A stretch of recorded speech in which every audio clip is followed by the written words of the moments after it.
he's here, Zubir is here.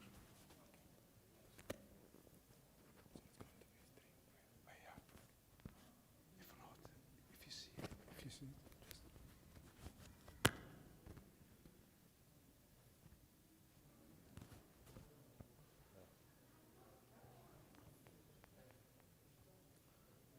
بسم الله الرحمن الرحيم والصلاة والسلام على أشرف المرسلين اللهم صل على سيدنا محمد وعلى آل سيدنا محمد كما صليت على سيدنا إبراهيم وعلى آل سيدنا إبراهيم في العالمين إنك حميد مجيد. Brothers and sisters, today we are going to talk about something really serious. MashaAllah, our ancestors and the founders of Islam here in America, they put too much energy and too much thinking about the Muslim future in America. But at the same time, in every architecture, every design, there are some people who want to destroy that design. So what's good about having children, and then these children, they are stolen from you in a way or another? I'm not talking about physical stealing the kids or kidnapping them, but I'm talking about virtual kidnapping them. So we parents, we tend to have rest at home, and we don't want the noise of the kids around us. And if the kids are busy with their cell phone or with their tablet, we are happy with that. No noise, the house is very silent. So the husband and wife, they are saying that, alhamdulillah, it's a blessing. But you never know what the kids, they are doing with their tablet, who's impacting them, who's impacting their heart and their mind, who's filling their mind. So we are not here to give everything in details, but this is just awareness to the parent to think twice before you leave a cell phone or tablet to your kids in their room by themselves. And I'm going to drive through this PowerPoint to show you that there are alternatives to that. First of all, we have to recognize there is a problem, and number two, how to fix that problem. And having in mind that Islam is the solution to the mankind, to the individuals, to the family, and to the communities. So why I name it virtual Dajjal? The impact of the mass media on the kids' mental health. The new shaitan, the virtual ideology of kidnapping kids who own the mind and the heart of our beloved ones. So let's go. Dajjal version, virtual Dajjal. In the hadith of Prophet Muhammad ﷺ said that by the end of the time there is a Dajjal, which is he misleads people. He tell you something that is false, he makes like true. And something is white, makes black. Sometimes something is tall, makes short. So what does it mean? He misleads people. And the only difference between that Dajjal mentioned in the hadith and the virtual Dajjal is that Dajjal come to us. But the virtual Dajjal, we go to him. We go and we dig and, in our tablets, in our laptops, to look for some games, to look for somebody to attract us. Thus we are digging. We are going to that Dajjal. Number two, the Dajjal is blind. The Dajjal that Muhammad ﷺ was talking is blind. And nowadays Dajjal is not blind. The people and these people who design these games for our kids, they know what they are designing them. Go to any games, you will find a lot of haram things in these games.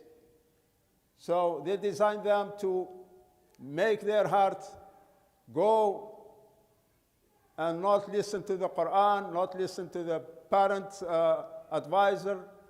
They don't listen to even to the teachers. They know what? The whole idea behind it is very economic. They want to sell their product, but behind their selling their product, also they want to destroy some of the ethical and the characters of the young boys and girls. Both the virtual Dajjal and the real Dajjal, both the upside down things. They show you that if you go and play this game, you'll be smart, or you'll get some knowledge.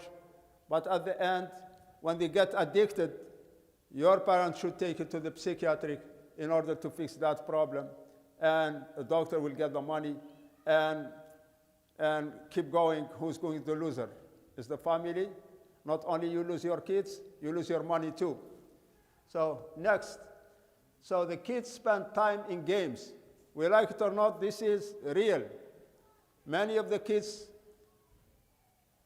not under the supervision of their parents, they spend too much time in their tablet, in their computer, in their laptop, in their cell phone, looking for games. So, and look how. When you are lost in the web, you are lost. They are lost, and you cannot even keep them back or get them back. So when they go inside, you never know what is inside. There is a cave, there is somebody who trapped them, there is somebody who steals them. You don't know what's going on. So parents, always, they think that silence in the house, less noise in a house is good for us. But at the end, that's on the cost of the mental and the health of your kids. So the implication of having kids spending time with this tablet, especially if they are playing games instead of learning something. So this is a real study. It was done here in America. These are the things that they figure out that what we lose and what our kids lose when we keep them with this tablet.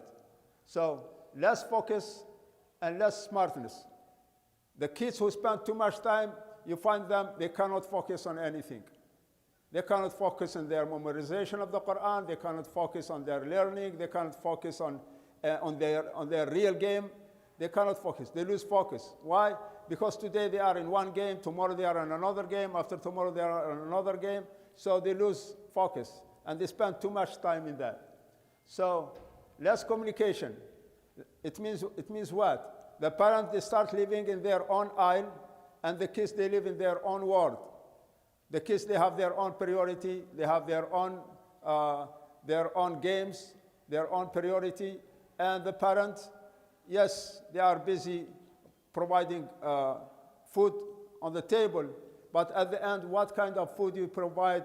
If you provide the food on the table and somebody is feeding the brain of your son or your girl with another kind of food that you don't like it. So health-wise, physically-wise, the kids, they lose their vision. They lose their vision. Within the time, the vision will decrease. They become obese. Why? Because they spend too much time. And the food, and some of the parents, on the top of that, they bring the food to their room to eat because they are busy playing the game. And their psychic also will be affected by these games and the designer of these games. And the virtual autism. There is the autism, and there is the virtual autism. The virtual autism is, that's it. The boy or the girl, they start distancing themselves from the social, from their surrounding, and they become like, little by little, they like to be isolated. Nobody will bother them. So, and I already said that, they live in another kind of bubble world, less social interaction, and distance the parent from the kids. So these are the impact of these mass media games on the kids. So the next is, Rasulullah 1400 years back, he already said in a hadith that the environment impacts the people. We like it or not, we don't live by ourselves. There is an environment around us. And this environment is made, yes, The natural, the environment of Allah subhanahu wa ta'ala is made out of tree, out of mountains, out of sun, but the environment that the man-made environment is the virtual world, which is the games and the things that they are in the internet. So already Rasul, he told us that the environment impacts us. So which environment as a parent we want our kids to be around? So that's come back to responsibility of the parent to choose the environment to their families and to their kids. And by choosing why we have a community, because this is our environment. We want our kids to learn the Quran, we want our kids to learn the math, the science, we want our kids to play basketball, play soccer, play everything. That's the environment. So we are trying to provide the environment so where the kids will spend less time on their tablet and spend more time in the community and with the surrounding. It's better for the kids to learn the social skills from their classmate and from their playmate, whatever, name it. Doesn't matter, even if there is some bullying, if there is some, but that's the real skills. Versus somebody who's stealing their mind, stealing their heart, and taking them away from their parent, from their community, from their moms, from their dads, and from Islam in some area. So, in Islam, a human being, a kid is a human being, is made, there are some area where the parents should take care of that. The spirituality of the kids, which is anything related to salat, saum, dhikr. Allah subhanahu wa ta'ala in the Quran said, الَّذِينَ آمَنُوا وَتَطْمَئِنُّ قُلُوبُهُم بِذِكْرِ اللَّهِ أَلَا بِذِكْرِ اللَّهِ تَطْمَئِنُّ الْقُلُوبُ. You want the heart of the kids to be in peace, it's the dhikr, it's the salat, it's the reading the Quran. So, and the salat, qira'ah yawmiyya, Quran, al-dhikr, al-du'a, making dua, these are the ones that they feed the heart of your kid. It means what? Either the heart of your kid is filled with something like this, spirituality from our religion, or somebody else will pull him in the internet and the mass media to feed his things that he should love. So you cannot have, Allah subhanahu wa ta'ala in the Quran, he said, مَا جَعَلَ اللَّهُ لِرَجُلٍ مِّن قَلْبَيْنِ فِي جَوْفِهِ. Allah subhanahu wa ta'ala, he didn't make two hearts to the people, in the people, one heart. You cannot love Allah subhanahu wa ta'ala and the same time you love what Allah subhanahu wa ta'ala, he told you to not love it. So, is there this or this? So, the cognition dimension where the kids, where the parents should do also some work on their kids is the school, which is what the school teaches them. Most of the kids, they don't do their homework. Why? Because they spend time playing games, and then it will impact their grade, and then not only that, it will impact their health because they sleep less, they go to the school tired, and then everything will be impacted on their grade. Why? Because they are playing time and spending time in tablet and cell phones and games. So the cognition dimension is mainly how to feed the brain of the kid with science, math, anything related to ilm. And so same thing. If you leave the mind, which is a ni'mah, which is a blessing to you, to me, to our kids, if you leave it to somebody else to feed it, that's so as a dad you are not doing your responsibility. Because as a dad you have to protect this mental and these organs and this blessing from Allah subhanahu wa ta'ala to yourself and to the people that they are under your supervision, which is mainly your family. So, in the sam'a wal basara wal fu'ada kullu ulaika kana anhu mas'ula. Not only that, the ears, the eyes, the brain, we are going to be questioned in the day of judgment by Allah subhanahu wa ta'ala, how you use them, where you use them, and for which sake you use them. So, let me move on. So the body dimension, that's where if you want to put everybody here in America, this is the culture of the land, that the culture of the land, they require the kids to be athletic, to have sport, to have some hobbies. So Islam is not restricting that. It's the other way around. Islam encourages that. Our Prophet ﷺ, he used to race with Sayyida Aisha. Riding a horse is a sport. Diving in the sea is a sport. So our Sahaba and the Prophet, they did all this kind of sport. So it means that the culture of the land and Islam, both they encourage the people to do the sport. The only thing it's up to the parent to make some programs or engage their kids in some programs and some event to reach this potential sport activity. So respect the hobbies, sport and entertainment. Make use of the khair before they will be used in the shar. الصحة والفراغ. الرسول عليه وسلم in the hadith sharif said نعمتان مغبون فيهما كثير من الناس الصحة والفراغ. Many people, they wish they have some of these two blessings, which is being healthy, and the other one is having free time.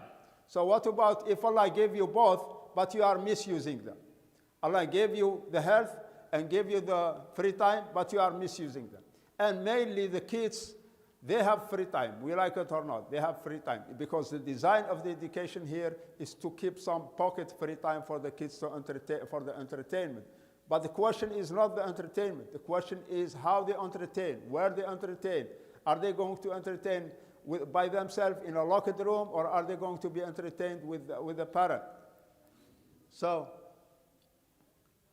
and the hikmah, the wisdom, it says, al-jismu salim fil aql salim, sound body in sound mind.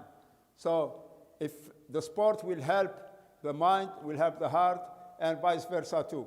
So, it means that Islam looks for the harmony. Islam is not something that you have a very good body and you have an empty mind, or you have very strong, you have very nice clothes, but you have empty heart. So Islam looks for the excellence everywhere. You have to have a strong heart, you have to have a strong mind, you have to be good, you have to be nice, you have to practice sport, you have to be healthy, you have to fit within the society rules and archetypes. So the next is the social dimension.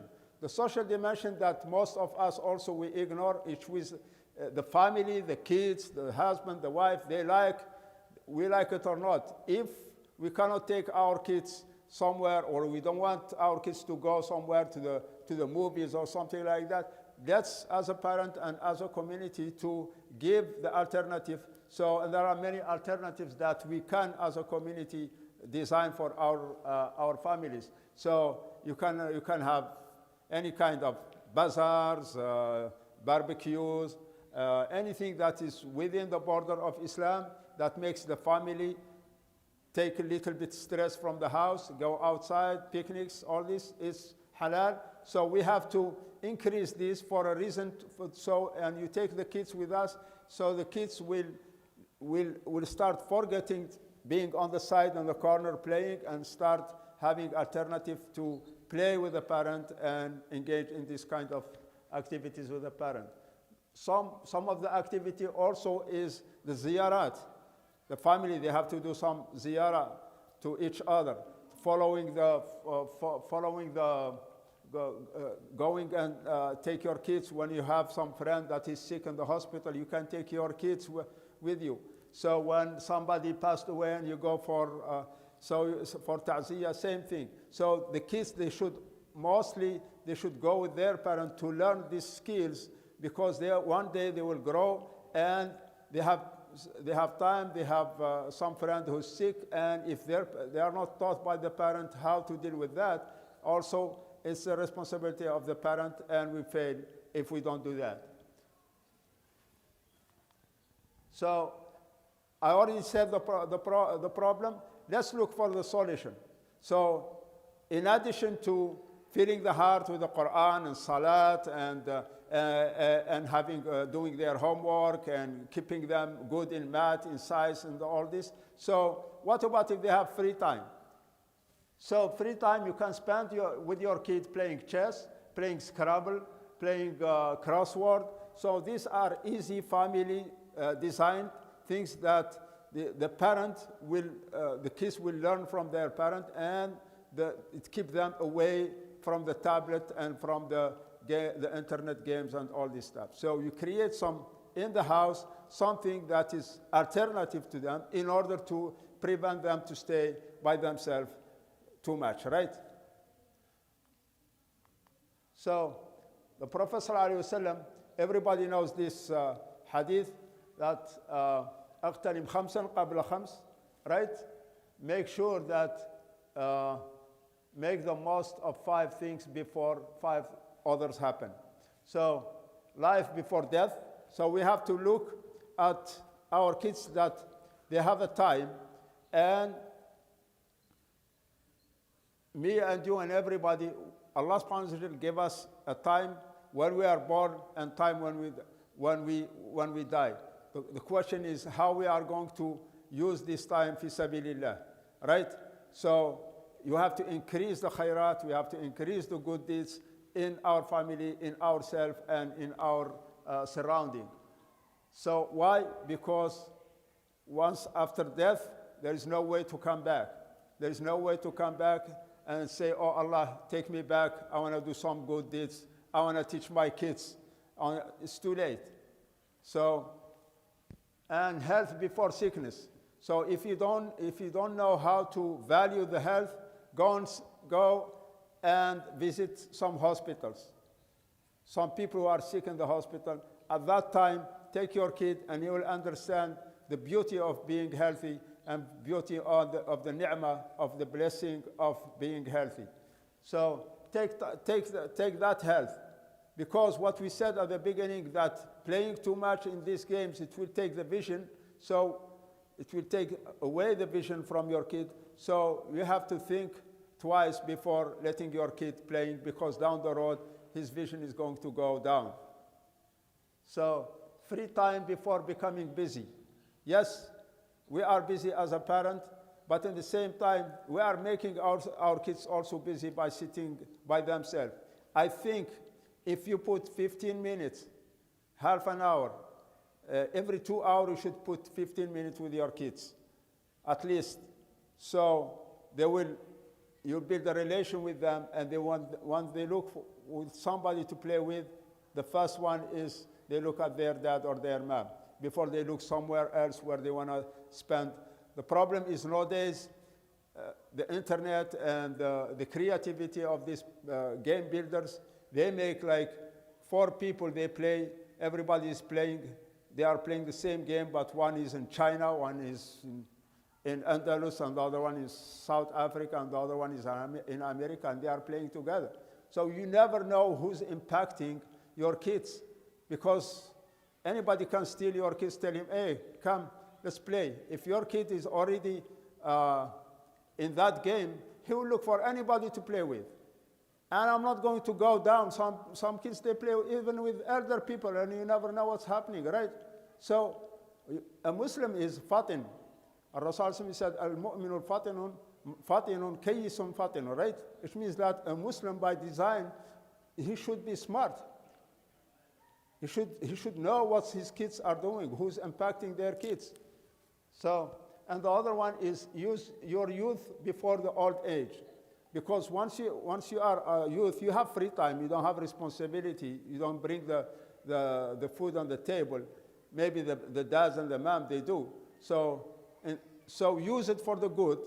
Use it, memorize Quran, go and prepare a Microsoft certificate, go and learn some Java, go and do something. So always engage your kids in some achievable project.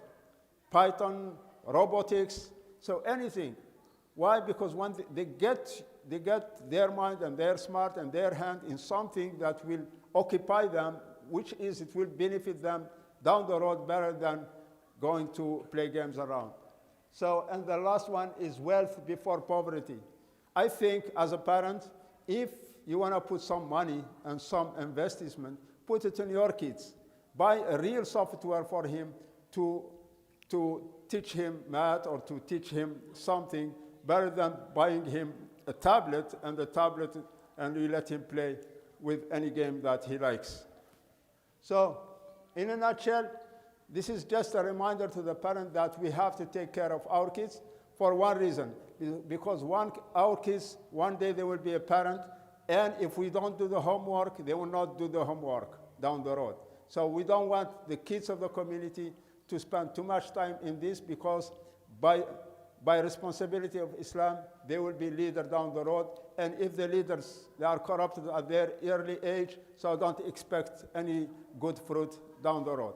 Jazakumullahu khair, barakallahu fikum. If you have any question, I will answer the question. Inshallah, we'll move, inshallah. Barakallahu fikum. Any question?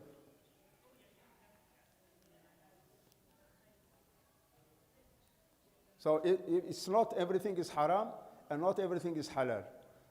So entertainment is good, but my advice to the parent should be under the supervision of the parent. So because for two reasons. One is to build a relation with your kids, and number two is to make any harmful things away from them. So it's a win-win situation between the parent and the kids. جزاكم الله خير بارك الله فيكم. سبحانك اللهم وبحمدك نشهد ان لا اله الا انت استغفرك ونتوب اليك.